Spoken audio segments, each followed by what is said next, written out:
I think the hardest thing about trying to better yourself is realizing all of the ways that you stand in your own way. For example, say you're trying to eat better. Right now, I'm trying to change my diet. As you go through this, you start to realize all of the times, every single day, that you are forced to make a choice. And you can either choose to stay as your current self, or you can choose to become the version of you that you want to be. But what you don't realize when you start out trying to track down this goal is how many times you're gonna have to make that choice. And it's not like you just make a choice. Like, it's not like you just wake up one day and you're like, okay, I want to change my body, so I'm just gonna make the decision to eat better and change my body. It's every second of every day. Every time I want to get new food, I have to think, do I want to change my body and become the better version of myself, or do I want to stay exactly how I am and reach for what I would normally reach for? That choice happens every single time you decide to eat. Every single time you're like, oh, I'm hungry, what am I going to eat? You have to make that choice. Every single time you're not hungry and you start thinking about, like,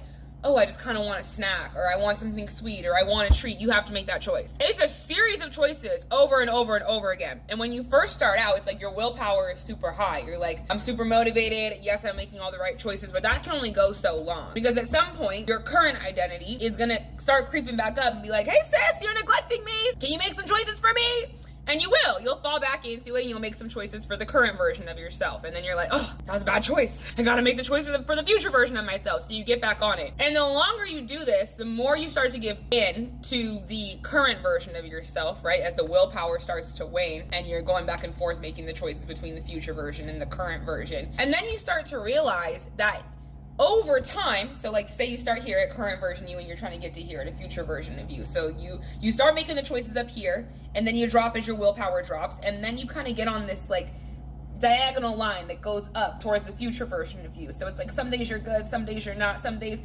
some moments, not even days, some moments, and the line just kind of, you're ebbing and flowing. But overall, the choices, when you look at them from a holistic standpoint, overall are getting closer and closer to the choices your future self would make as you become that future self. But your current self is fighting to stay alive the whole time. So you're constantly having to think and deny your current self of your current self's behaviors. And you don't actually reach your goal until you have done this, oscillating between the two for so long that it now feels natural to make the decisions for your future self, which are now your new current self. And then you just repeat the process over and over again with every single thing that you want to change in your life. It's never a linear path.